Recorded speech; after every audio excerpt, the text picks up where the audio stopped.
여러분 반갑습니다. 문화랑입니다. 이렇게 초청해 주셔서 감사합니다. 오늘 짧은 시간이지만 여러분과 함께 어떤 예배가 참된 예배인지, 또 우리의 신앙의 선배였던 종교 개혁가들은 무엇이라고 이야기를 했는지, 또 이 코로나 시대에 우리들은 어떻게 예배해야 될지에 대해서 함께 생각해 보고자 합니다. 제가 실례지만 이걸 끼고 있으면 되나요? 이게 USB 넘기는 거죠? 예, 알겠습니다. 예.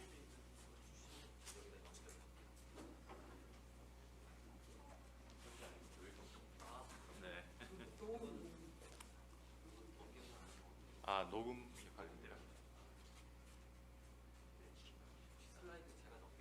네.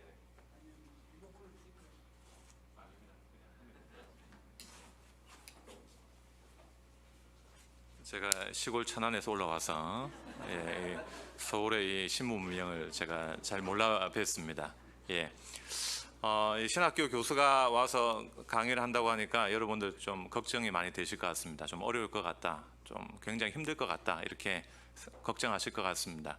한 30분만 한번 참아보시고 종교 개혁과 참된 예배에 대한 선지식, 선이해를 좀 가지시면 두 번째 시간은 아주 현재적이고 우리 실제적이고 또 여러분이 직접 맞닿은 이 예배 문제에 대한 이야기가 될 거니까 한번 조금만 참아보시길 바랍니다.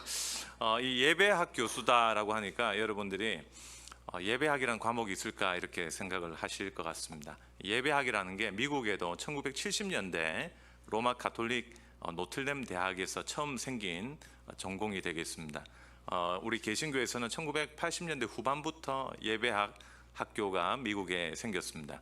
그래서 역사가 한 50년도 안 되는 아주 신생 과목이 되겠습니다. 하지만 이 예배학적인 관점은 이 역사신학이나 조직신학적인 관점과는 좀 다릅니다. 여기도 많은 강사님이 오셨겠지만 조직신학과 역사신학을 전공하시는 분들은 이것만 참된 지식이고 그 외에는 바른 예배가 아니다라는 관점에서 어프로치로 접근을 합니다. 하지만 예배학적인 관점은요, 전 세계의 역사를 살펴보고 또 동시대의 교회를 보면서 다양한 예배 속에서 그 차이를 인정하면서 하지만 성경적인 예배가 무엇인지를 찾는, 어떻게 보면은 어떻게 하면 더 풍성하게 은혜를 누릴 수 있을까에 초점을 맞추는 것이 예배학적인 접근이 되겠습니다. 그래서 여러분 이 차이점을 좀 인지하시고 강의를 들어보시면 아마 다른 분들과의 차별성을 아마 느끼실 수가 있을 겁니다. 자, 이제 강의를 한번 시작해 보겠습니다. 종교개혁 16세기로 넘어갑니다. 첫 번째 화면 띄워주시면 좋겠습니다. 자, 여러분 이 현대 시대는요, 예배 전쟁의 시대다라는 이야기들 많이 합니다. 어떻습니까? 여러분들이 아주 공감하시지 않을까 싶습니다. 미국의 에모리 대학의 예배 설교학 교수였던 토마스 롱이 현대 이 시대는 월시워, 예배 전쟁의 시대다. 왜냐하면 교회마다 사람마다 예배에 대한 생각들이 너무나도 다양하기 때문입니다. 지금 여러분은 나눔교회 성도로 함께 모여서 예배를 드리지만 아마 여러분들이 아주 이상적으로 생각하는 예배의 모습은 다를 수 있습니다. 그런데 우리 보통 사람들이 생각하는 이상적인 예배의 모습은 내가 어린 시절 경험했던 그 예배, 모교회에서 배웠던 그 예배, 아니면 내가 존경하는 그 목사님이 가르쳐 주신 예배가 아주 성경적인 예배일 것이다 라는 생각을 합니다. 하지만 예배를 공부해 보면 꼭 그런 것만은 아니다라는 생각을 하게 됩니다. 현대의 특징 중에 하나는 소비자 중심적인 마인드가 교회에 많이 퍼져 있다는 것입니다. 그래서 대형 교회를 중심으로 어떻게 하면 사람들에게 다가갈 수 있는 예배를 드릴까라는 생각들을 많이 합니다. 이것이 우리의 체질과 이 면역력을 약화시키는 그런 악영향을 미치고 있죠. 그래서 3번을 보시면 예배 정신과 전통적인 신앙관들이 많이 흔들리고 있습니다. 그리고 세대 간의 예배의 격차가 커지고 있는 것도 지금 가장 큰 문제 중에 하나입니다. 지금 여기에는 젊으신 분도 많이 계시지만 우리 연세가 지긋하신 분들도 계십니다. 자, 근데 예배를 드리다 보면 굉장히 맞지 않는 부분들이 있습니다. 예배에 대한 생각들이 다양한 것이죠. 자, 그렇다면 이런 현 상황을 어떻게 하면 극복할 수 있을까를 오늘 짧은 시간 한번 살펴보겠습니다. 다음 화면 넘어갑니다. 자, 이 영상을 한번 같이 봤으면 좋겠습니다. 이 사운드가 어떻게 나올지 모르겠는데 여러분 EDM 월십 들어보셨어요? 안 나옵니까? 걱정하지 마십시오. 제가 나옵니다. 자, 먼저 보고 말씀 나누겠습니다. 소리를 좀 높여 주실까요?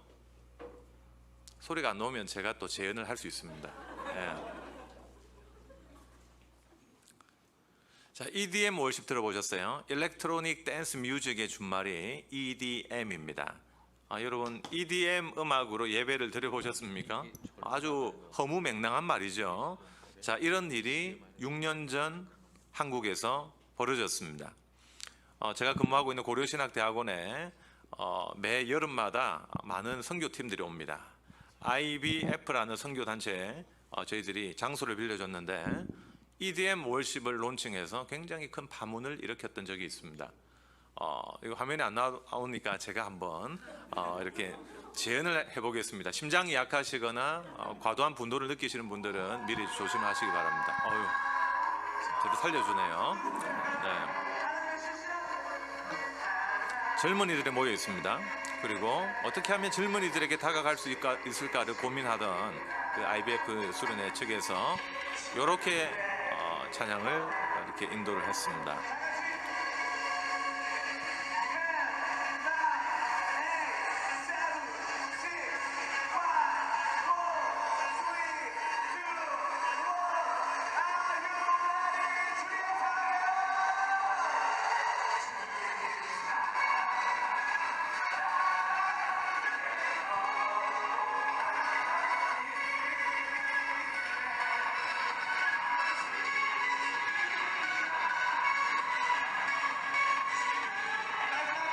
자, 여기까지 보겠습니다.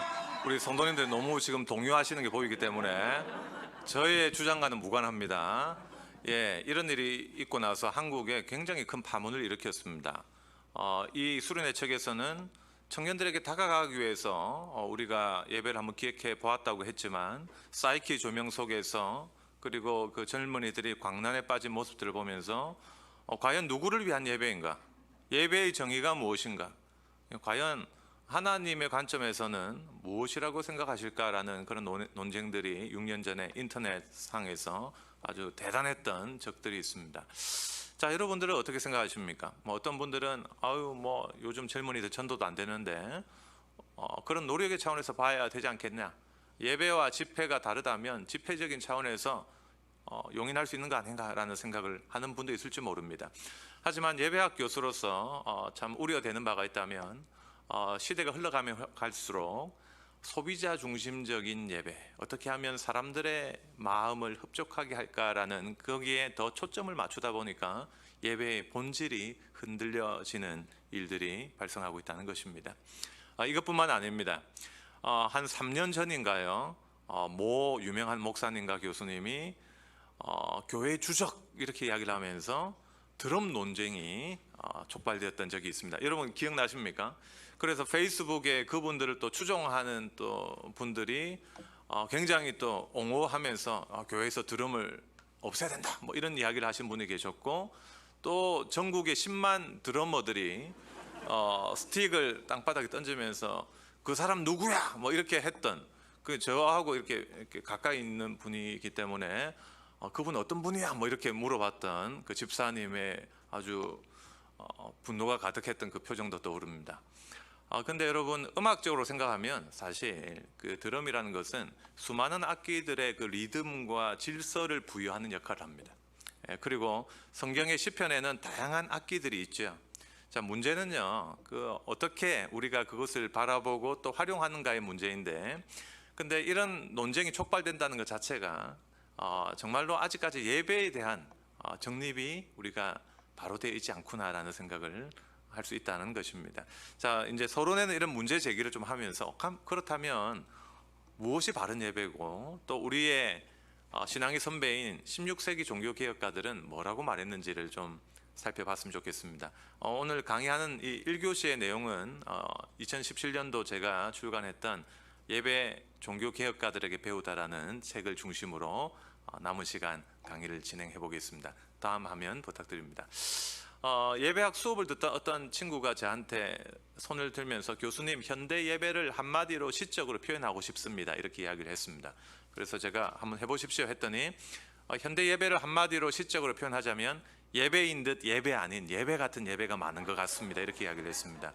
제가 어떻게 이렇게 시적으로 표현할 수 있냐라고 하니까 그 전도사님이 머리를 긁적이면서 사실 교수님 썸이라는 노래 가사를 좀 차용했습니다, 이렇게 이야기를 했습니다.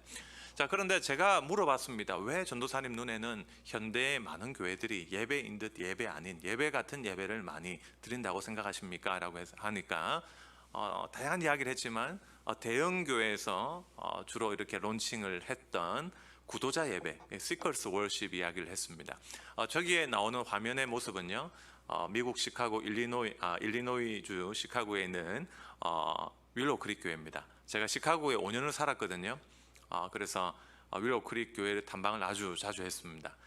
저 교회 예배 특징이 시커스 월십, 구도자 예배입니다. 구도자 예배의 특징은요, 전도에 특화된 예배가 특징입니다. 어떻게 하면 새신자 입장에서 부담이 가지 않을까를 고려한 예배입니다. 여러분, 새신자 입장에서 여러분 교회 예배 왔을 때 부담되는 요소가 어떤 게 있을까요? 어떤 분은 헌금요 이렇게 이야기를 하는데 저 교회는 헌금 굉장히 강조하더라고요. 예, 저기에서 새신자 입장에서 부담이 느껴진다고 강조했던 요소는요, 신앙 고백, 또 죄의 고백, 참회의 고백, 사죄의 선언, 이런 것들이잖아요. 우리가 죄인이라고 고백하는 게 현대인들에게는 굉장히 부담스러운 요소라고 보는 것 같습니다. 그 외에도 십계명이라든지 아니면 강복 선언도 소비자 중심적인 마인드로 없애버렸습니다. 복의 선언이 없습니다. 왜냐고요? 그렇게 하고 세상으로 나가면 어색하다는 거죠. 그래서 자연스럽게 세상으로 나갈 수 있도록 강복 선언을 없앤 그런 적도 있습니다. 자, 근데 이게 신앙 형성의 관점에서 보면 큰 악영향을 미칠 수도 있다는 것입니다. 우리가 원푸드 다이어트가 굉장히 몸에 해롭지 않습니까? 체중은 뺄지라도 체질이 나빠집니다. 그런데 우리가 교회에서 가지고 있는 이 예배의 요소와 순서에는요, 의미가 있는 것입니다. 여러분이 교회 주보를 받으시면 주일에 다양한 성도들의 그런 반응들이 있죠. 어떤 분들은요, 어떻게 합니까? 주보를 받으시면 오늘 우리 전도사님 주보 오탈자 어떤 거 실수로 하셨을까, 이런 분들이 있습니다. 예, 오탈자 검색형이 있고요. 또 어떤 분들은요, 이 예배 순서를 보면서 왜 이렇게 복잡하냐, 예, 저 대형교회처럼 그냥 찬양 한 30분 하고 설교 30분 하고 집에 가면 안 되나, 이런 이야기들을 하는 분도 있습니다. 하지만 여러분, 오늘 제 강의를 좀 들어보시면 예배 요소와 순서에는 의미가 있구나라는 생각을 하시게 될 겁니다. 이 요소와 순서의 의미를 아시면 우리가 주보를 보면서 더욱더 풍성한 예배의 은혜를 알고 누릴 수가 있습니다. 이런 이야기들을 좀 해보도록 하겠습니다. 다음 화면 넘어갑니다. 자, 그렇다면 여러분, 예배의 정의가 뭡니까? 예배의 정의. 자, 여기 많은 분들이 계신데, 자, 저 한자가 예자가 무슨 예자죠? 예도래자죠. 그리고 배자가요, 절배자죠. 저기 저 사진은 믿어지지 않으시겠지만 7년 전 저의 모습입니다. 7년 만에 이렇게 화이바가 이렇게 많이 이렇게 변화가 생겼습니다. 한국 적응을 제가 잘 못해가지고요. 근데 왼쪽에 앉아 계신 분은 한국 분이 아니라 독일 할아버지입니다. 한국 루터 신학교 총장을 역임하셨던 독일에서 오신 이말태 교수님입니다. 제가 어느 시골에서 이말태 교수님이라 하니까 어떤 할머니가 애구머리나 내 이름하고 똑같네 이렇게 하셨는데, 이말태는 선교사이기 때문에 한국 이름으로 바꾼 것이고 원래 말테 리노라는 본명을 가지고 계십니다. 근데 저분이 유창한 독일어가 아닌 한국어로 저한테 이렇게 물으셨습니다. 문 목사님, 물었습니다. 이 예배, 예의를 갖춰 절하다, 이 정의에 만족하세요? 이렇게 물었습니다. 자, 여러분에게 한번 여쭤보겠습니다. 예의를 갖춰 절하다, 이 한자적인 의미로요, 예배, 이 정의에 만족하십니까? 어떻게 보면 흡족한 정의는 아닌 것 같습니다. 왜냐고요?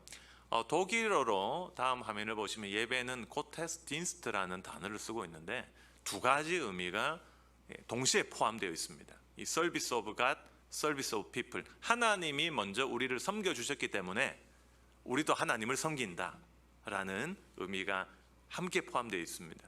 자, 그렇기 때문에 여러분 한번 따라해 주십시오. 예배는 쌍방향이다.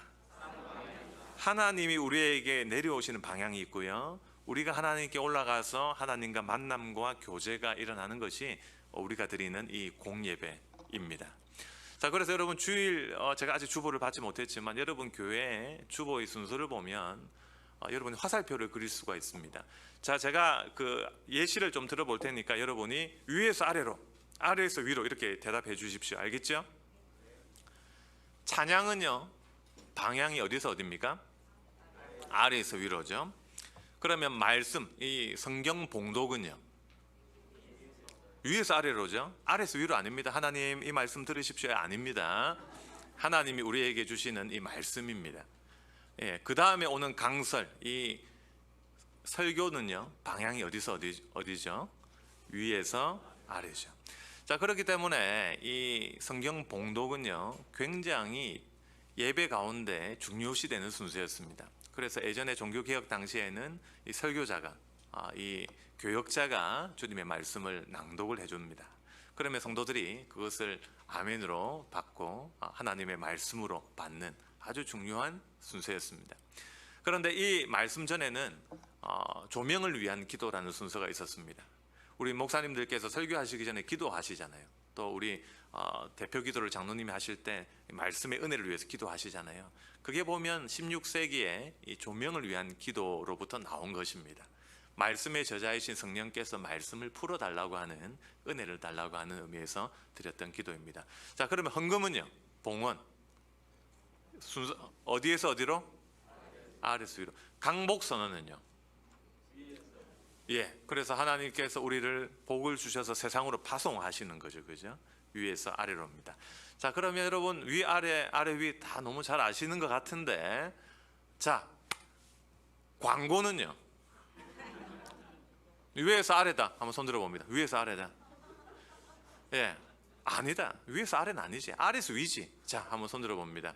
위에서 아래라고 생각하시는 분은 이것과 같습니다. 제가 좀 재미있게 희화화를 시켜보겠습니다. 주님께서 말씀하시는 거죠. 얘들아, 이번 주 토요일 날 저기 도봉구청 특실에서 우리 김 장로님의 장남과 또 이권사님의 처녀가 결혼식을 한다. 12시부터 식권이 나오니 11시 50분까지 도착하도록 하여라. 이렇게 생각하는 거고요. 그 다음에 아래에서 위로 가는 것이 광고라고 생각한다면 이것하고 비슷합니다. 하나님 아시지요? 다음 주 총동원 주일인 거 아시지요? 총동원 주일 100명 와야 되는 거 아시지요? 안 오면 우리 이호환 강도사님 삭발해야 되는 거 아시죠? 이렇게 제가 아는 모 교역자가 아주 불자처럼 생기셨는데 100명 안 오면 삭발하겠다 해가지고 진짜 삭발한 제 후배가 있거든요. 갑자기 숙연해집니다. 그분 생각하면. 자, 근데 이제 광고는요, 여러분 위에서 아래가 아니고요, 아래에서 위도 아닙니다. 예, 광고는요, 사람이 사람한테 하는 겁니다. 자, 그렇기 때문에 광고 순서가 어디에 예배에 들어가면 제일 좋을까요? 다양한 생각들이 있죠. 근래 여러분 대형 교회에서는 광고를요 방송으로 만들어요, 그죠? 그래서 담임 목사님 설교 전에 주로 많이 넣습니다. 그 까닭은 뭘까 한번 생각해 보세요. 예배학적인 사고. 왜 그럴까? 광고 효과가 최고 좋기 때문에. 예, 사람들 늦게 와도 설교 전에는 와요. 앉아 있어요. 그리고 그때 설교 말씀을 들으려고 마음이 이렇게 준비를 하고 있기 때문에 그때 광고하면 효과가 되게 좋습니다. 야, 그거는 여러분 프래그매틱한, 그러니까 실용주의적인 생각이라고 할 수 있겠죠. 자, 어떤 교회는, 개혁교회에서는요, 광고를 예배 순서의 아예 시작 전이나 아니면 또 마치고 나서 이렇게 배치를 합니다. 왜냐하면 광고는 사람이 사람한테 하는 거기 때문에 예배 순서에 밖에 두는 것이 좋다고 생각하는 분들도 있기 때문입니다. 근데 이제 사실 이런 것들은 절대적인 것이 아닙니다. 어떤 예배학 문서에 광고는 어디에 위치해야 한다 이렇게 주장하지 않습니다. 교회 형편에 따라서 달라질 수 있다고 생각합니다. 우리가 이거는 진리의 문제가 아니기 때문이죠.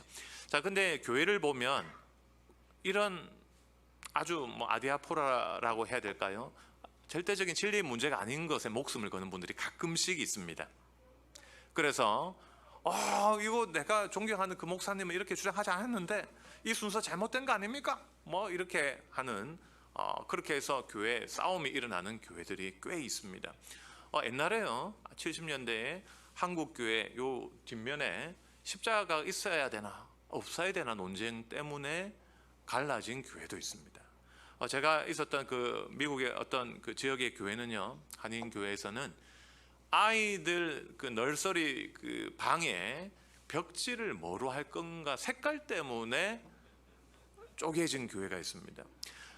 그래서 제가 이런 것 때문에 우리가 너무나도 많이 싸우구나, 그 교회 사랑이 사라지고 또 성도들이 은혜를 받지 못하는 일이 많구나라는 생각을 합니다. 자, 그래서 제가 지도하는 우리 학생들한테는 항상 그 이야기를 합니다. 그 교회에 부임하면 담임 목사님 또 그 교회에서 하는 그 전통을 존중하라. 아무리 저의 예배학 책들을 읽고 배웠다고 할지라도 뭐 개혁교회는 안 그렇게 하는데 그렇게 안 하던데 이런 식으로 시니컬하게 또 비꼬는 듯한 그런 말을 하면 교회 질서가 와야 되고 또 성도들의 마음이 나뉘어지기 때문에 어쨌든 그 교회의 전통과 그리고 목회 지침을 존중하라는 이야기를 합니다. 한 가지 예를 들어 보겠습니다. 여러분, 강복 선언할 때 눈을 감는 게 좋습니까? 뜨는 게 좋습니까? 예, 예, 뜨는 게 좋다. 난 뜬다. 예, 감사합니다. 예, 뜨는 게 좋다. 나는 왠지 감는 게 좋더라. 주님 더 느껴지는 것 같고. 그 다음에 눈 감고 있으면 또 강복선은 눈 뜨고 시작해도 반주 계속하면, 예, 포스트로드 이 반주가 나오면 어떻게 보면 눈 계속 뜨고 반주자 보는 것보다 눈 감고 좀 느끼고 싶다 이런 분도 있잖아요. 근데 사실 그 화란의 개혁교에서는 눈을 뜹니다. 왜냐하면 복의 선언을 우리가 목도하고 그렇게 세상으로 나아가자는 거죠. 근데 눈 감는 것 자체가 나쁜 것은 또 절대로 아닙니다. 또 많은 교단들은 눈을 감는 교단도 많이 있습니다. 그러니까 이제 문제는요, 이런 것 가지고 싸우면 항상 제가 학생들한테 이야기하죠. 내 제자가 아니다 라는 이야기를 합니다. 어디서 문화랑 교수한테 배웠다는 이야기는 하지 마라. 제가 왜 이 이야기를 하냐면요, 그 시골에 있는 어떤 고신의 그 교회 스토리입니다. 한 200명 모이는 그런 교회입니다. 근데 그 장로님이요, 아들이 고등학생이었습니다. 근데 늘 열심히 신앙생활 잘하는 아들이라고 생각했는데 어느 날 그 아드님과 아이들이 눈을 뜨고 강복 선언 시간에 있는 거예요. 장로님은 이렇게 빨리 이렇게 강복 선언할 때 뛰쳐나가서 악수를 하셔야 되기 때문에 어쩔 수 없이 그 아이들의 모습을 봤는데 보는 순간 이런 느낌이 왔답니다. 우리 교회도 올 게 왔구나.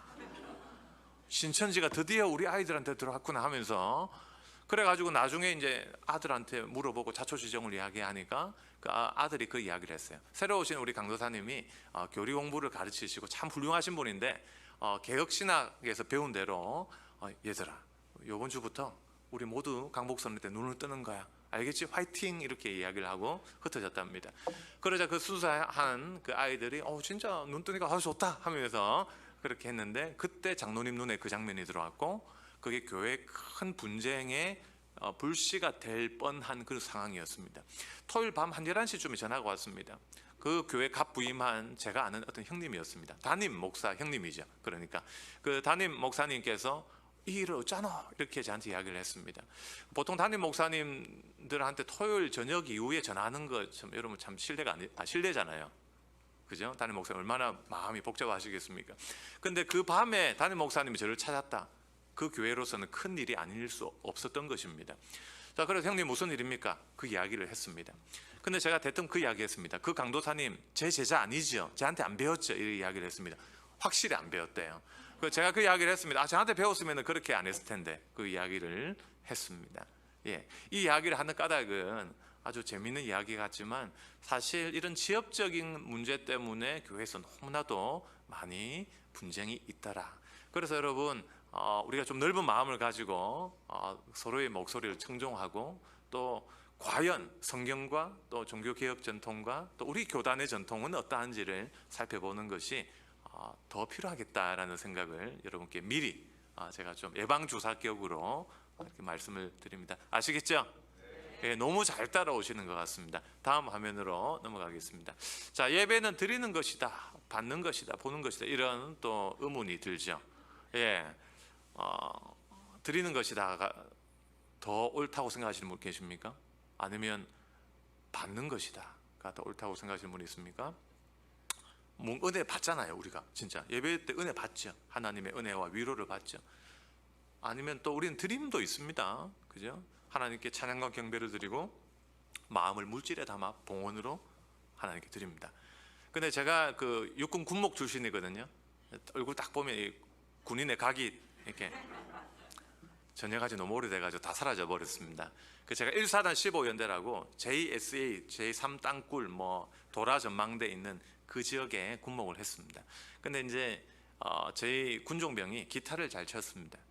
근데 여러분 찬양 리더들은 늘 자기만의 멘트가 있죠. 그래서 주여 삼창 하기 전에 항상 이 찬양 인도자는 눈을 감으면서 기타를 쳤습니다. 여러분 이제 귀에는 기타 소리가 들려야 됩니다. 둥둥둥둥둥둥. 여러분, 우리는 수많은 유혹을 뿌리치고 이 자리에 나왔습니다. TV 속에서 우리를 향해 손짓하는 아리따운 걸그룹의 유혹을 뿌리치고 하면 병사들이 쥐야 합니다. 예, 내 몸 안에 누워 잘 수 있는 휴식의 유혹을 뿌리치고 이 자리에 나왔습니다. 그렇다면 여러분, 이 시간 우리가 무언가 받아가야 되지 않겠습니까? 하면 그냥 그 병사들이 얼마나 뜨겁게 그렇게 기도를 했는지 모릅니다. 근데 여러분, 자, 예배는요 몇 방향입니까? 예배는 한 방향이 아닙니다. 예의를 갖춰 절하다는 한 방향입니다. 예배는 쌍방향입니다.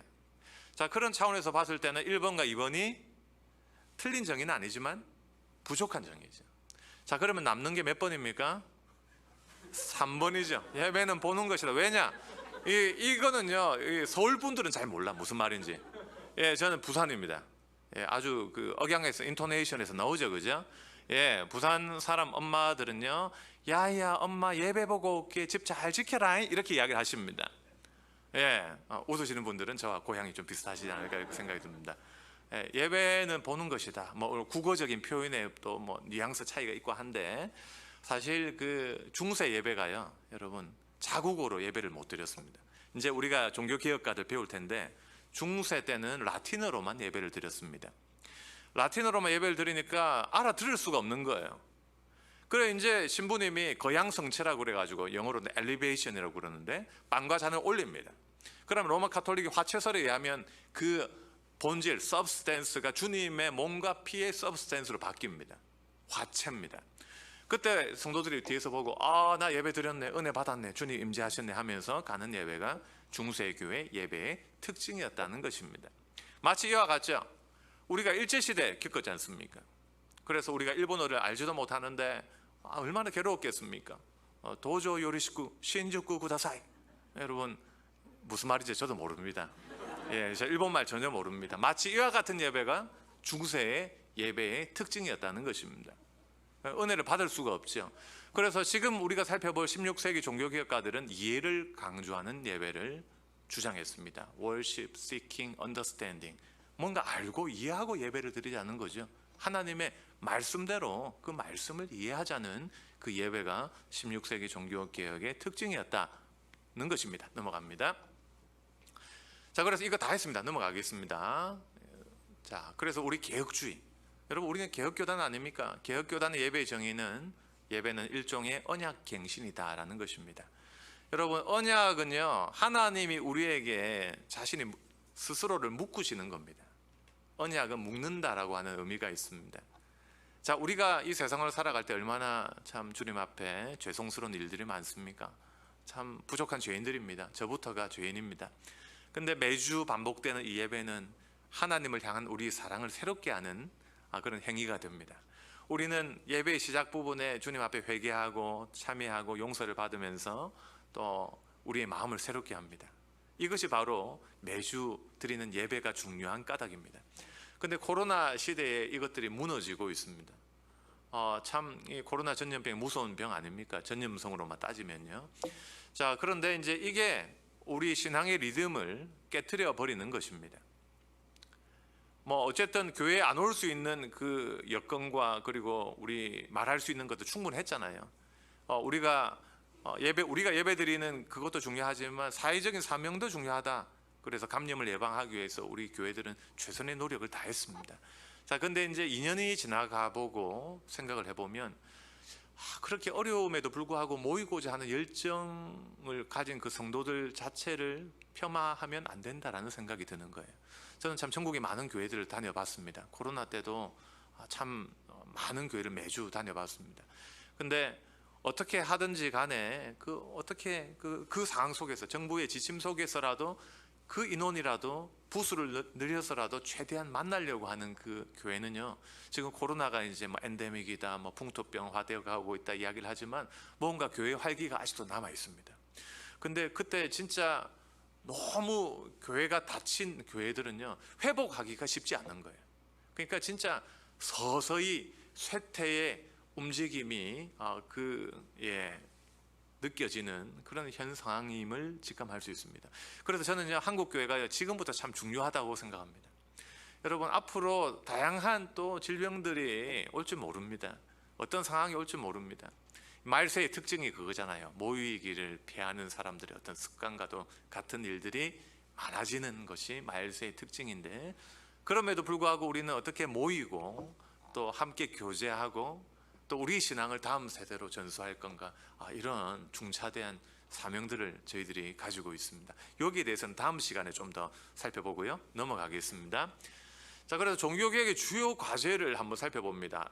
아주 중요한 네 분의 종교개혁가들을 모셨습니다. 여러분 딱 사진만 보면 이렇게 떠오르시죠? 그죠? 예, 이미 알겠다고 하시는 분들이 좀 계신 것 같습니다. 제일 오른쪽부터 자, 이름을 크게 외쳐봅니다. 시작. 제일 오른쪽. 잘 안 보이셔가지고 뭔가 좀 아주 칼에 빈 듯한 이런 날카로움이 있습니다. 자, 누구죠? 칼빈. 바로 답을 맞추시네요. 확실히 서울의 교회들이 수준이 높더라고요, 제가 가보니까. 자, 그 옆에 좀 아주 풍성하고 이렇게 뭔가 잘 드시게 생긴 어떤 그런 또 분이 계십니다. 예, 마십니다. 예, 누굽니까? 마틴 루터죠, 그죠? 예, 그 옆에 계신 분은요, 뭔가 좀 고집이 있으실 것 같습니다. 예, 아주 그 신학 사상도 고집 있는 신학입니다. 이분이 쯔로 시작하는데, 예, 그렇죠. 쯔빙글입니다, 그죠? 아주 유명한 종교 개혁가죠. 자, 제일 오른쪽에 있는 분은 잘 모르시더라고요. 예, 그림을 잘 보시고 눈이 좋으시면, 몽고인의 시력을 갖고 계시면 이 글자가 보이실 텐데, 어린 저도 노안이 와가지고 안 보입니다. 자, 이분은요, 영국의 종교 개혁을 이끌었던 토마스 크레머입니다. 자, 그래서 이제 이 종교 개혁가들이 어떤 그 개혁을 했는가? 사실 종교 개혁은요, 예배 개혁이었다라는 말을 강영환 교수님이 그렇게 했던 적이 있습니다. 그렇죠. 사실 무엇 때문에 그렇게 싸웠습니까? 예배 문제가 가장 중요한 이슈였습니다. 지금 코로나 시대에 지금 예배학이 각광을 받고 있죠. 그래서 예배학 전공하길 잘했다 이런 생각이 들 정도였습니다. 뭐 갑자기 뭐 방송국에 인터뷰도 하고 뭐 그렇게 다양한 기회들이 있더라고요. 근데 사실 예배는요, 초대교회부터 지금까지 굉장히 신학의 쟁점 중에 하나였습니다. 예, 그죠? 예배 현장에서 교리가 나오거든요. 예배 현장에서. 그렇기 때문에 예배 현장을 잘 살펴보는 게 참 중요합니다. 예. 자, 그러면 다음 화면을 보면서 살펴봅니다. 자, 여러분 어떤 책을 봐도 여러분이 그 교파 이름만 들으면 예배학적으로는 예전에 어떠한가를 제가 구분할 수 있는 그 방법을 제가 딱 5분 안에 마스터를 시켜드리겠습니다. 요 글자가 좀 보이십니까, 여러분? 예, 좀 보이시는 분, 안 보이시면 어쩔 수가 없는데, 저기 센트럴 보이십니까? 중간이에요, 중간. 그 다음에 왼쪽에 레프트 윙 보이십니까? 레프트 윙 어떻게 번역할까요? 좌파라고 하시면, 뭐 어떤 분은 좌익녀 이렇게 문자적으로 번역하시는데, 시대가 바뀌어가지고 그렇게 번역하시면 굉장히 위험해집니다. 그리고 왼쪽 날개라고 그렇게 제가 번역하겠습니다. 제일 오른쪽에는 오른쪽 날개, 그 다음에 센트럴은 중간이라고 번역을 하겠습니다.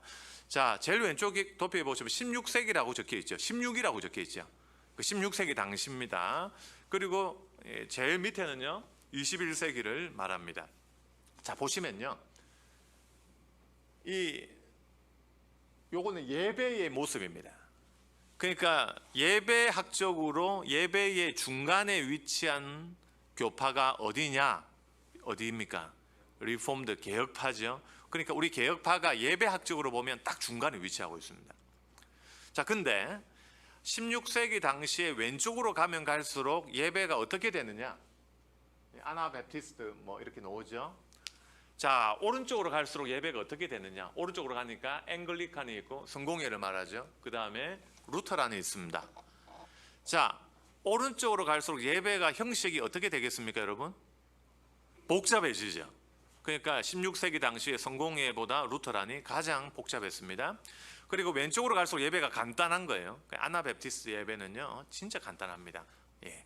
자, 그렇다면 자, 믿음의 눈을 뜨고 이 루터란 교회 옆에 나오지는 않았지만 그 오른쪽에는 어떤 종파가 있을까요? 로마 가톨릭이 있는 거죠. 예, 정확합니다. 자, 그렇기 때문에 16세기 당시에는 로마 가톨릭에 가장 가까운 예배를 고수하고 있었던 교단이 어디다? 루터파였습니다. 그리고 가장 간단한 예배를 가지고 있었던 교단이 아나베프티스트였습니다. 자, 그러면 이제 퀴즈가 나갑니다. 21세기 현재 우리 프로테스탄트 가운데 예배가 가장 복잡한 교단은 어디일까요? 제가 얼굴이 크기 때문에 좀 내려앉겠습니다. 자, 보십시오. 어디입니까? 예, 말씀해 주십시오. 손 드신 거 아닙니까? 예. 21세기 현재 가장 예배가 복잡한, 예전적으로 복잡한 교파는 그렇죠. 예, 앵글리칸입니다. 아니, 올해 저희 신대원 입학하셔도 될 만한 아주 탁월한 실력을 가지고 계십니다. 예. 자, 그러면 지금 현재 왼쪽으로 갈수록 굉장히 예배가 단촐하죠. 자, 그러면 퀴즈가 나갑니다. 한국 교회가요, 지금 우리 장로교죠. 근데 또 보면 개혁신학을 좋아하죠. 그런데 장로교 예배와 개혁교 예배가 조금 다릅니다. 왜냐고요? 자, 17세기가 되면 청교도가 이렇게 발생하죠. 영국에서 청교도 혁명이 일어나고 그 청교도들이 작성한 문서가 웨스트민스터 소교리문답, 대교리문답 예배 모범입니다. 근데 이 17세기의 청교도들의 예배는요, 16세기 존 켈빈보다 예배가 더 단촐한 예배였습니다. 그러니까 여러분 청교도를 좋아하시지만 사실 청교도와 개혁파의 예배는 좀 다릅니다. 개혁파가 좀 더 풍성합니다. 왜냐하면 존 켈빈과 이런 개혁파들은 초대 교부 연구들을 많이 했습니다. 근데 이 17세기에 이 웨스트민스터 문서를 작성했던 분들은요, 좀 신학적으로는 좀 좁은, 그러니까 성경에 있는 것만 예배에 올 수 있다는 의견을 가졌습니다. 하지만 16세기의 존 켈빈은요, 조금 더 넓은 초대교회의 이 프랙티스 자체를 포함하고 있었기 때문에 여러분 절대로 청교도 예배와 개혁파 예배가 같은 것이라고 그렇게 말할 수는 없습니다. 자, 근데 한국 교회에 가장 큰 영향을 미친 예배는요, 여기 나오지만 프론티어 예배였습니다. 프론티어. 여러분 미드 좋아하시죠? 미드. 미국 드라마. 어떤 거 좋아하십니까? 혹시 여러분 한 30년 전에, 한 35년, 40년 전에 이 드라마 미드 아시는지 모르겠습니다. 초원의 집. 초원의 집. 예. 제가 너무 옛날 사람 같습니다. 아주 충격적인 사실은 제가 아직 50이 안 됩니다, 여러분. 예, 놀랍죠? 기적 아닙니까? 이 얼굴에 50이 안 된다는 게. 근데 이제 그때 초원의 집이라는 그 미드를 보면 서부 개척 시기였습니다. 여러분 그 메이플라워호가 여러분 보스턴 그 쪽에 이제 정착을 했죠. 그리고 플리머스라는 곳에 항구에 정착을 하고 미국의 동부 13개주로 미국이 시작합니다. 근데 서부에 금강이 발견되고 서부로 이동합니다. 자, 그러다 보니까 교회당 건물을 고급지게 지을 수가 없죠. 또 이동해야 되는데. 자, 그래서 그 당시에 그 초원의 집이라는 것을 보면 포장마차를 타고 이렇게 그 말이 끌고 이제 이동하는 가운데 이제 모여서 예배를 드리는데 그 예배가 우리 수련회하고 비슷합니다. 초교파적으로 아주 넓은 그 야외에 모여서 3박 4일 정도 이렇게 예배를 드리고, 그리고 예배 형식은 우리 부흥회와 같이 찬양을 아주 뜨겁게 부르고, 그 다음에 담임 목사님이 나가셔서 아주 뜨거운 설교를 하고 이 알타콜을 하죠. 회심의 자리로 부릅니다. 마치 여러분 그 우정의 무대 때 이상용 아저씨, 뽀빠이 아저씨가 뒤에 계신 분이 여러분의 어머니가 확실합니까? 확실합니다 하는 거하고 같이, 예, 여러분 회심하신 분들 앞으로 다 나오십시오 하면 우정의 무대처럼 쫙 뛰어놓습니다. 쫙 뛰어놉니다. 그때 길을 see 트레일이라고 했습니다. 톱밥길이라고 했습니다. 왜냐하면 일어서서 뛰어노는 사람 입장에서 그 앉은 사람의 머리가 톱밥처럼 보였기 때문에. 근데 이제 그 예배가 바로 부흥회의 근간인 그 프론티어 월십을 형성했는데, 하필이면 19세기에 우리한테 복음을 전도해 준 선교사님들의 대다수가 이 프론티어 월십의 영향을 받으신 분들이었습니다. 그래서 프린스턴 신학교의 구학파, 그러니까 뭐 하지 아시죠? 하지 부자를 아시죠? 알렉산더 찰스 하지, 이런 분들, 이런 분들의 영향을 받은 분들, 또 그리고 시카고의 무디의 부흥 운동의 영향을 받은 분들이 미국 장로교 소속으로 한국에 와서 이런 예배 스타일을 우리한테 이식을 해줬습니다. 자, 그래서 이제 우리 예배가요, 보면 한국 교회 예배는 좀 보면 부흥주의에 가깝습니다. 여러분 그렇지 않습니까?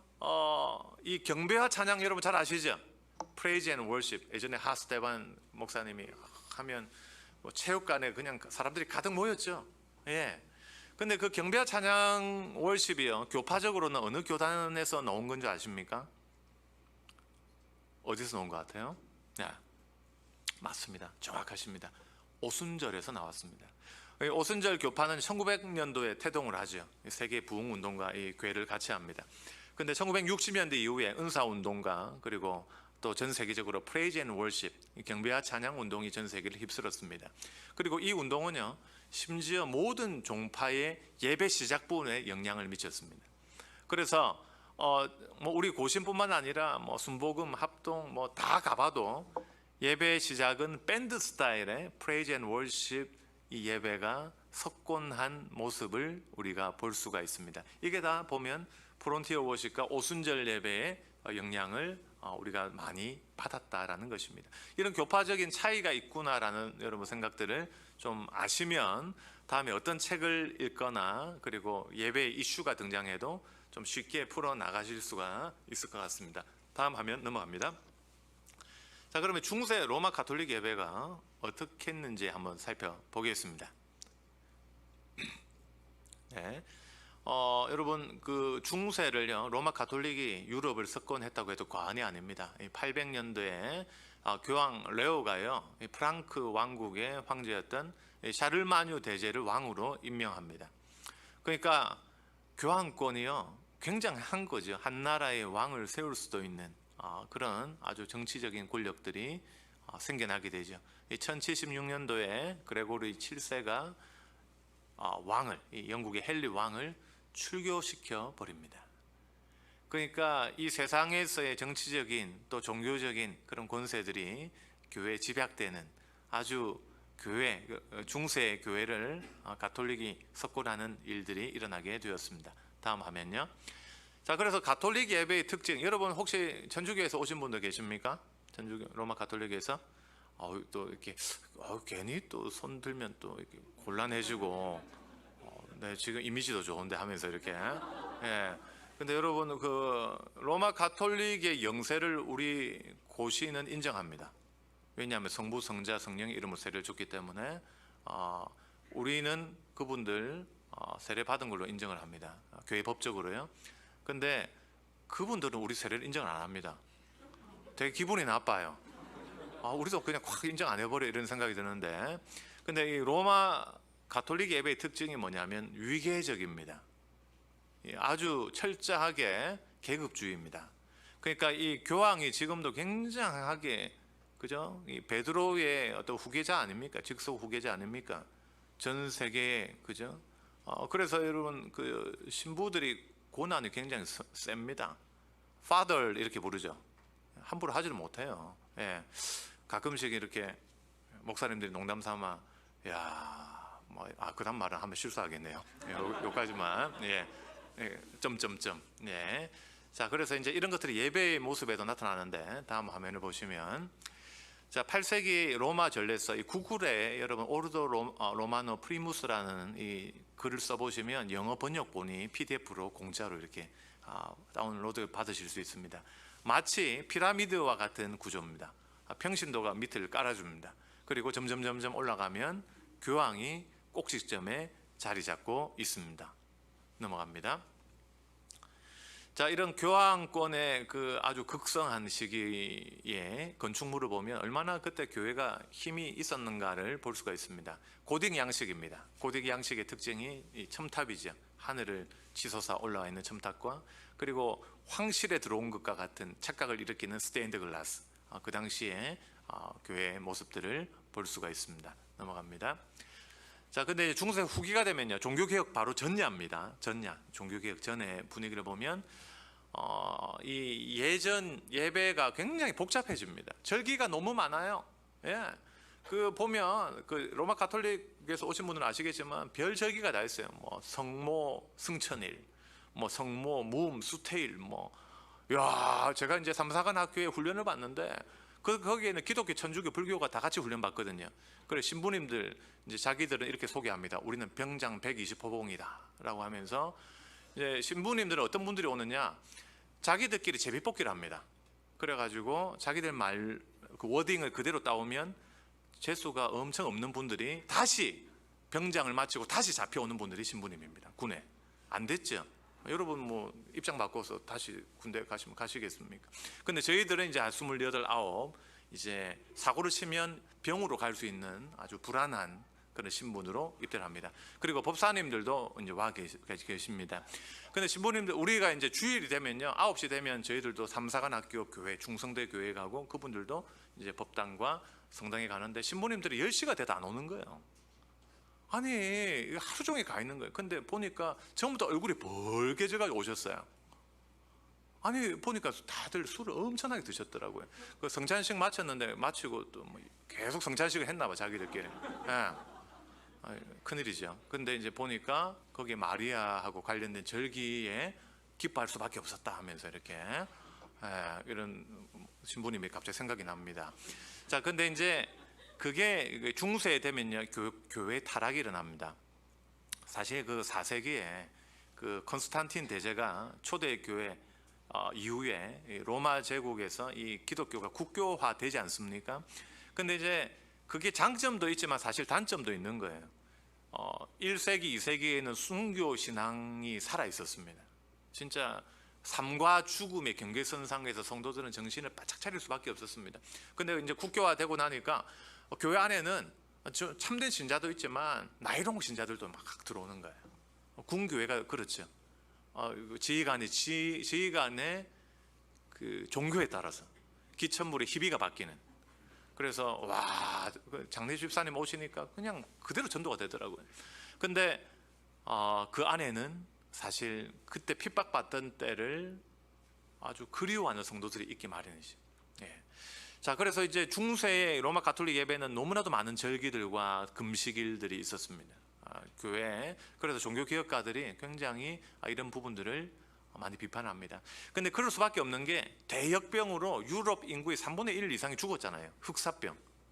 우리 코로나야 뭐 그 정도로 많이 죽지는 않았지 않습니까? 근데 저 때는 정말 사람들이 삶과 죽음의 경계선상에서 살아갔죠. 그러다 보니까 평신도들이 독특한 종교심이 있었습니다. 굉장히 특별한 종교심이 있었다고 볼 수 있습니다. 넘어갑니다. 자, 그런데 이제 웃고 즐겼지만 여기에서 중요한 퀴즈가 나갑니다. 자, 여러분 이 예배당의 단면도입니다. 여러분 이제 유럽 여행을 하시면 예배당 많이 구경을 하시죠. 자, 입구가 어디냐면요 왼쪽 끝입니다. 왼쪽 끝이 우리 예배당 제일 뒤에라고 보시면 됩니다. 자, 근데 여기 보니까 여러분 뭐 십자가처럼도 생겼고, 그죠? 노아의 방주처럼도 생겼고, 배처럼도 생겼고 한데 예배당 앞부분이요 여기입니다. 빨간 부분, 그죠?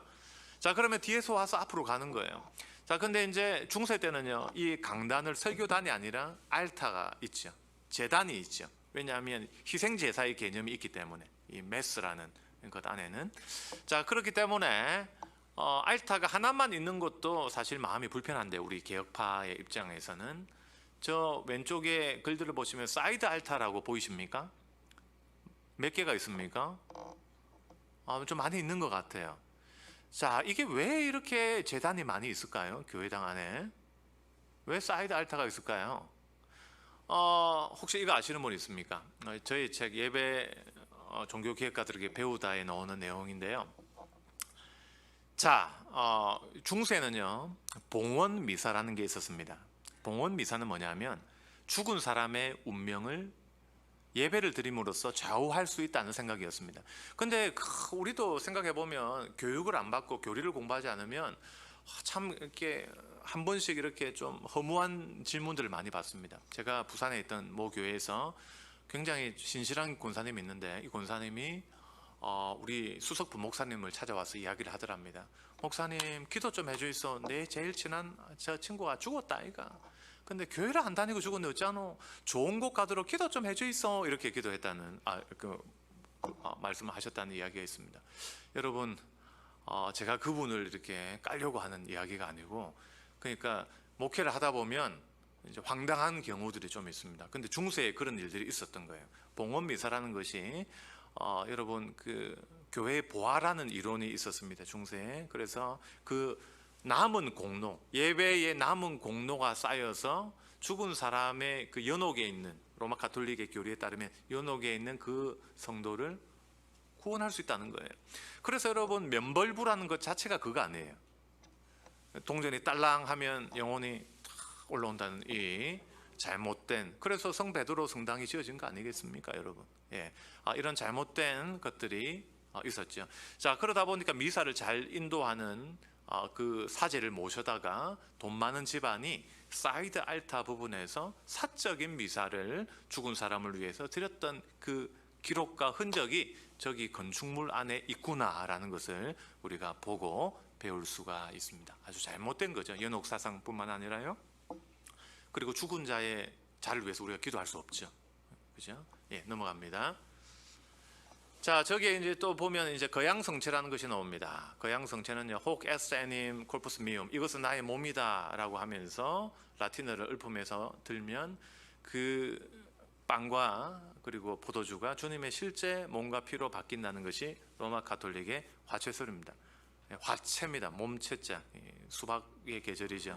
화채, 그게 아니고 안에 몸체를 활용한 transubstantiation입니다. 영어로 transubstantiation. 자, 이걸 한번 설명해 보겠습니다. 여러분, 화채설이 뭐가 잘못됐나 이렇게 이야기하면 여러분이 이제 성당 다니는 옆에 이제 우리 어르신들 친구분이라든지 또 우리 여전도회 회장님 친구들 뭐 싸울 필요는 없습니다. 그런데 우리 개신교에서 왜 그 화채설을 비판하는가 하는 거는 좀 알아두면 상식이 되겠죠. 화채설은요, 그 사실 그 중세 로마 가톨릭에서 초대 교회, 초대 시대의 아리스토텔레스의 철학적인 개념을 빌려왔습니다. 모든 사물에는 두 가지가 있다는 거예요. 서브스텐스가 있습니다. 눈에 보이지 않는 본체가 있다는 거예요. 그 빵도요, 눈에 보이지 않는 서브스텐스가 있다는 겁니다. 철학적인 개념이에요. 그런데 모든 사물에는 애시던트가 있다는 거예요. 애시던트는 뭐냐면 맛, 향, 느낌 이런 거예요. 촉감. 그 포도주도 그렇죠. 포도주의 색, 맛, 향이 있지 않습니까? 그게 바로 애시던트예요. 그런데 이제 뭐가 바뀌었는가 하는 거예요. 뭐가 트랜스했냐 하는 것입니다. 그게 바로 눈에 보이지 않는 빵의 철학적 개념과 포도주의 철학적 개념이 예수님의 몸의 서브스텐스 개념과 그 피의 서브스텐스로 바뀌었다는 것이 트랜스서브스탄시에이션입니다. 화채설입니다. 종교개혁가들이 보기에는 이게 말이 안 되는 거예요. 물론 성도들 입장에서는 은혜 되겠죠. 오, 진짜 주님의 몸이 바뀌었다고. 흘리면 안 되겠네 하면서 중세 때 성찬을 안 받는 사람들이 생겨나기 시작합니다. 주님의 몸을 흘릴까 봐, 범죄할까 봐요. 예. 자, 그래서 이제 그 마틴 루터 같은 경우에는요, 공제설을 주장합니다. 공제설은 뭐냐면 그 주님의 여러분 신성은 전 우주에 편만하잖아요. 그런데 인성은 어디에 계십니까? 인성으로서의 주님은 하나님 보좌 우편에 계시다고 우리가 사도신경에서 고백하죠. 자, 그렇기 때문에 주님의 그 인성이 신성의 도움으로 이 빵과 잔의 위에 아래 옆에 함께 한다는 것이 공제설입니다. 자, 근데 존 켈빈의 입장에서 보니까 이것도 말이 안 돼요. 왜요? 주님의 그 몸이 하나님 보좌 우편에 앉아 계시는데 공제설 너무 이게 설명을 위한 설명 같다고 하면서 존 켈빈은 영적 임재설을 주장합니다. 이 자리에 실제 한다는 거예요. 물질이 변화하는 것보다 더 중요한 것이 성찬의 자리에 하나님이 함께 하신다는 것이 더 중요하지 않느냐? 하지만 그 방식은 영적, 스피리추얼이다라고 하는 것이 존 켈빈의 사상이 되겠습니다. 한번 참고로 여러분 들어보시고요. 그래서 저 화채설 뭐가 잘못됐냐 하면 이렇게 대답을 하시면 되겠습니다.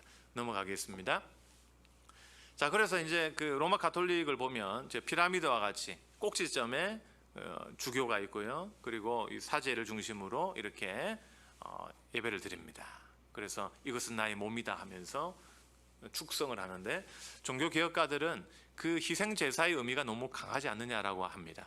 왜냐하면 주님께서 골고다에서 한 번, 단번으로 그죠, 모든 우리의 죄를 용서하셨는데 주님을 또 죽이는 일 아니냐, 뭐 이렇게 비판을 하기도 하죠. 여기 대해서 신학적으로 아주 복잡한 논쟁이 있는데 시간 관계상 좀 넘어가고요. 혹시 여러분들 의문이 있는 분들은 예배 종교 개혁가들을 배우다 그냥 도서관에 가셔서 한번 그냥 참고하시면 모든 내용들이 다 들어가 있습니다. 넘어가겠습니다. 자, 그래서 이제 여러분 그 축성한, 그러니까 이제 사제가 축성한 떡은 거룩한 떡이라고 해서 로마 가톨릭에서는 성체 현시대에 넣기도 하고요.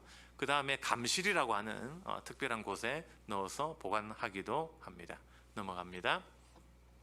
자, 그러면 마틴 루터는 어떤 예배를 주장했는가? 성경적인 예배를 주장했습니다. 그래서 미신을 제거하고 복음을 제대로 증거하도록 우리 예배가 기획되어야 한다라고 이야기를 했습니다. 다음 화면요. 자, 그래서 루터가 주장했던 것이 자국어의 예배입니다. 여러분, 로마 가톨릭은요 1960년대까지 자국어 예배를 허용하지 않았습니다. 우리 한국에도 여러분 1960년대 이후 제2차 바티칸 공의회 이후에 이렇게 이제 완전하게 전 세계적으로 자국어 예배가 허락이 되는 거죠. 그 다음에 이제 예배 음악을 루터는 굉장히 강조했습니다. 찬양이 중요합니다. 여러분, 우리 코로나 시대에 가장 각광받았던 교회 중에 하나가 한성교회 아닙니까? 그 한성교회 김윤진 간사님, 김윤진 간사님 그 찬양 아시죠? 기독교 신문을 보니까 1천만 뷰가 나왔어요. 1천만 뷰.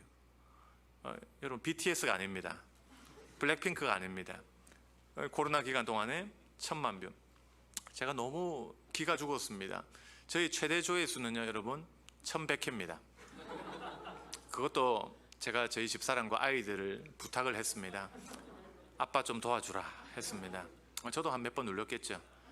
근데 코로나 시대에 1,100만 뷰, 이거는 여러분 우리한테 주는 교훈이 있다고 생각합니다.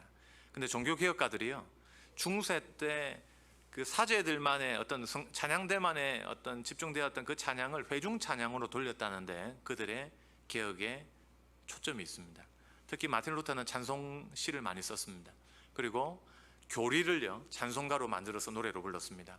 여러분, 창세기부터 말라기까지 수다맨처럼 1분 안에 성경을 다 말해봐라. 여러분, 쉽습니까 그게? 물론 뭐 잘하시는 분 계시겠죠. 근데 잘할 수 있는 방법이 뭡니까? 노래로 부르면 됩니다. 창세기, 출애굽기, 레위기, 민수기, 신명, 이렇게 하면 누구나 다 할 수 있습니다. 근데 마틴 루터가 그걸 알았던 것 같습니다. 찬송을 강조하면서 다양한 찬송을 부르게 하고 그 가사를 중요시하니까 마음속에 신앙이 자라더라는 것입니다. 굉장히 중요한 것 같아요. 예배를 잘 드리면요 예배 안에 교리적인 내용이 있습니다. 그리고 우리의 신앙을 형성합니다. 근데 그렇기 때문에 우린 예배의 찬양 선곡도 굉장히 중요합니다. 복음송이 참 좋은 복음송이 많습니다. 근데 복음송 중에는 가사가 정확하지 않는, 신학적으로 정확하지 않는 그런 가사들도 있습니다. 제가 이 고난주간에 신대원에 이 값비싼 향유 옥합을 주님께 드렸던 그 마리아를 본문으로 우리 경건의 메시지를 정했습니다. 제가 이제 찬송을 선곡을 해야 되잖아요. 찬송 한 곡.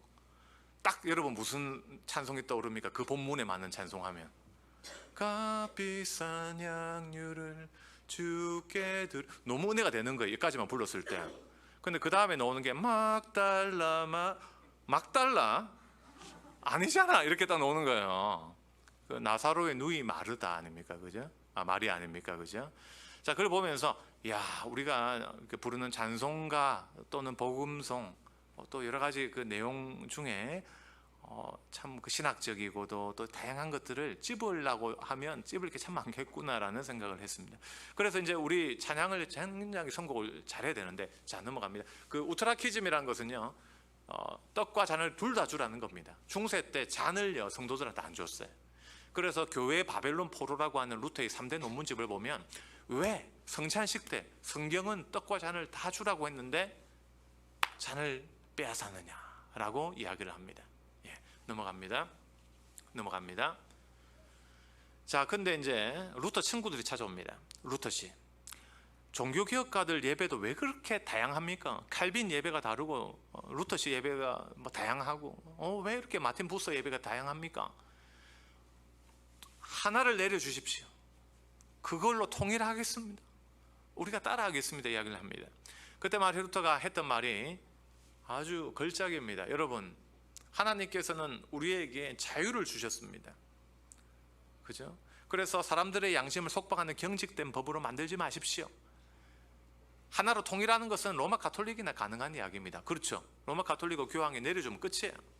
근데 우리는 그렇지 않잖아요. 다양한 교파가 있고, 그리고 여러분 16세기를 공부해 보면 켈빈 사상과 마틴 루터, 쯔빙글리 사상이 조금씩 다릅니다.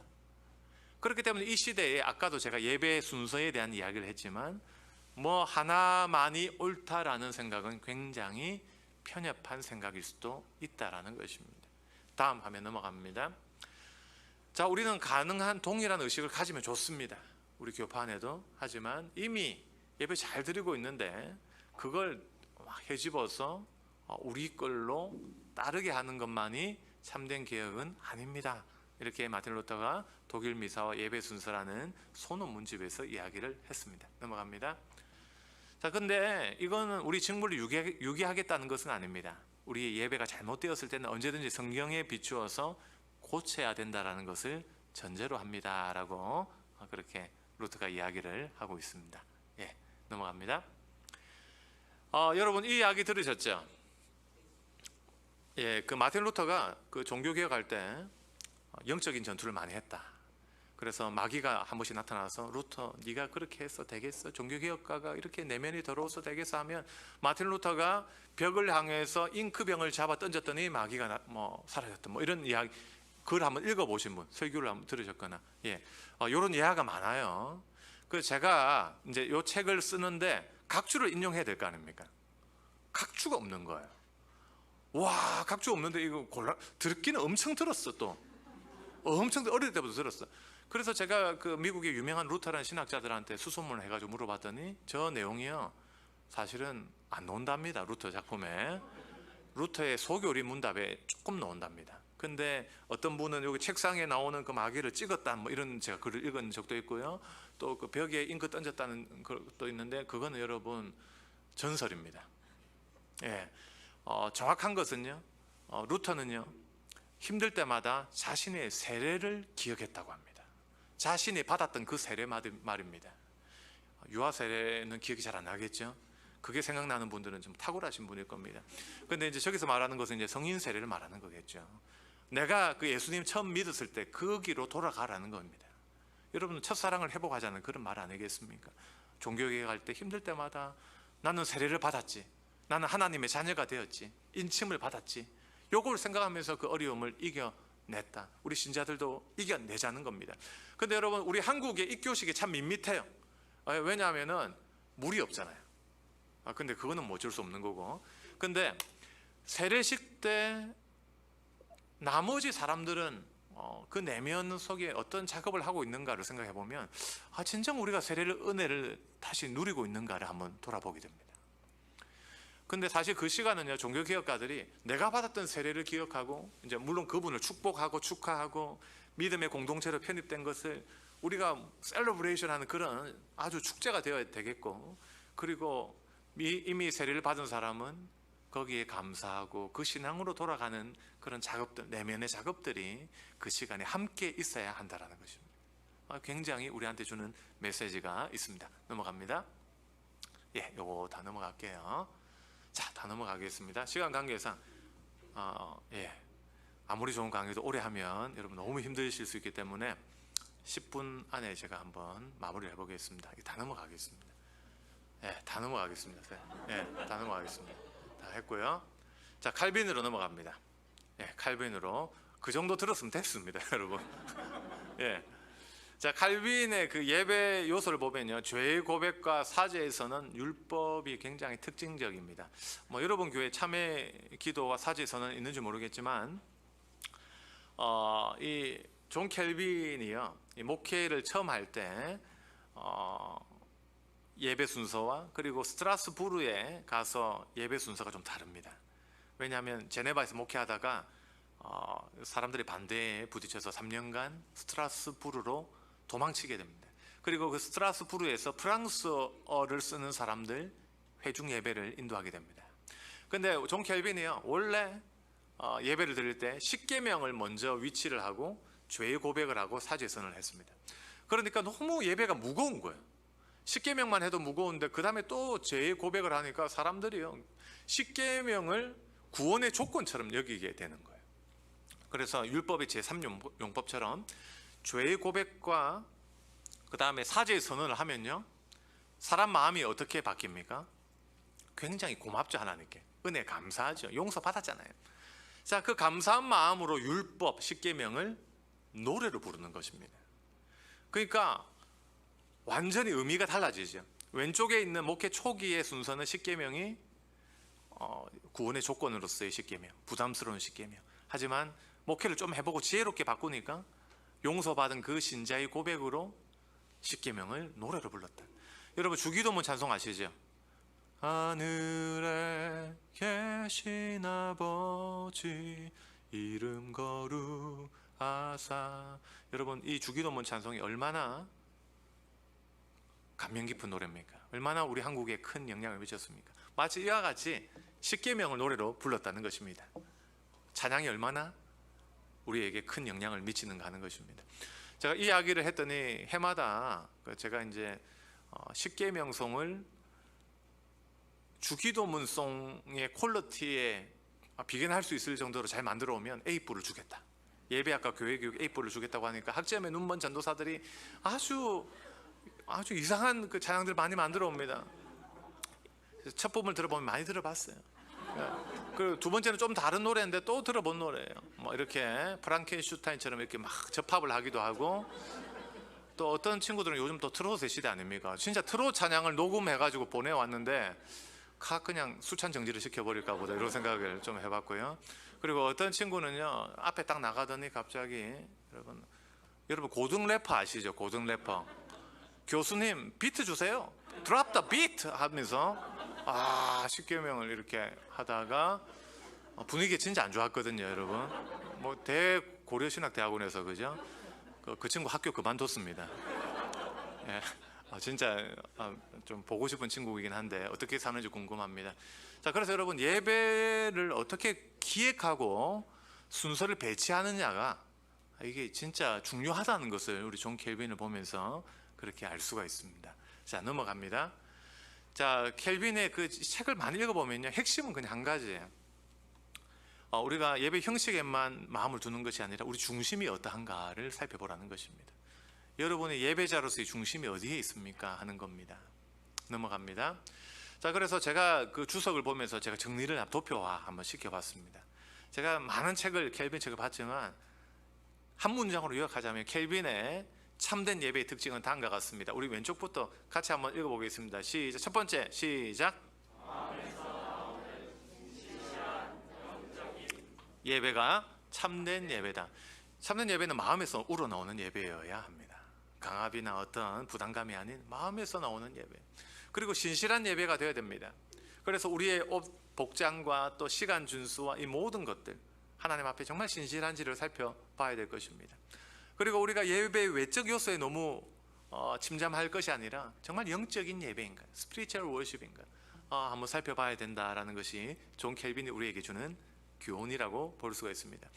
세상 많은 대형 교회들은 꽁 잡는 게 매라고 어떻게 하면 사람들에게 효과적으로 다가갈까를 생각하지만 우리가 사람을 기쁘게 하려 하나님을 기쁘시게 하려는 말씀처럼 정말 예배의 핵심을 먼저 잡아야 된다라는 것을 꼭 기억했으면 좋겠습니다. 다음 화면 넘어갑니다. 자, 예배 순서와 형식도 루터와 켈빈의 생각이 비슷합니다. 예배 순서 형식이 다양한데 그게 하나님을 향하는 것인가 살펴보라는 것입니다. 참된 음악의 조건도 마찬가지입니다. 어떤 음악이 참된 음악입니까? 어떤 악기를 써야 됩니까? 사실 이게 쉽지 않습니다. 근데 그 노래를 통해서 우리 마음이 하나님께로 들려 올라가는가를 살펴보라는 것입니다.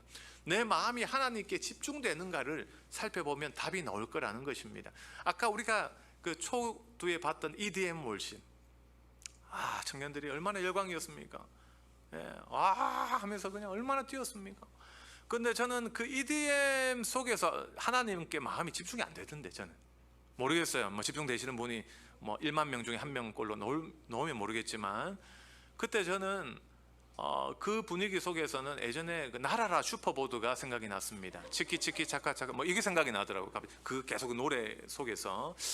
자, 그래서 우리 마음이 하나님께로 들어 올라가는가, 집중하는가, 이게 이제 존 켈빈은 전문 용어로 수르슨 코르다, 우리의 마음을 더 높입시다, 이렇게 이야기를 했는데, 제가 좀 재미있게 이제 가볍게 좀 표현을 했지만 여러분들이 이걸 좀 잘 생각을 해보시길 바랍니다. 넘어갑니다.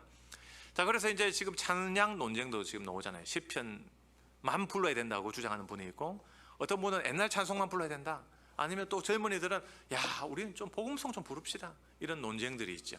자, 근데 종교개혁가들은요 음악 발전에 굉장히 큰 노력을 했습니다. 넘어갑니다. 자, 시편만 부르자, 이것은 조금 편협한 생각이라고 먼저 답부터 말씀드립니다. 왜냐하면 하나님이 시편만 불러야 되면 시편만 불러라 이렇게 말하셨을 것이다 라고 이야기를 합니다. 넘어갑니다. 한국교회 찬송가를 보면요, 여러분 제일 큰 영향을 미친 교단은 미국의 감리교회입니다.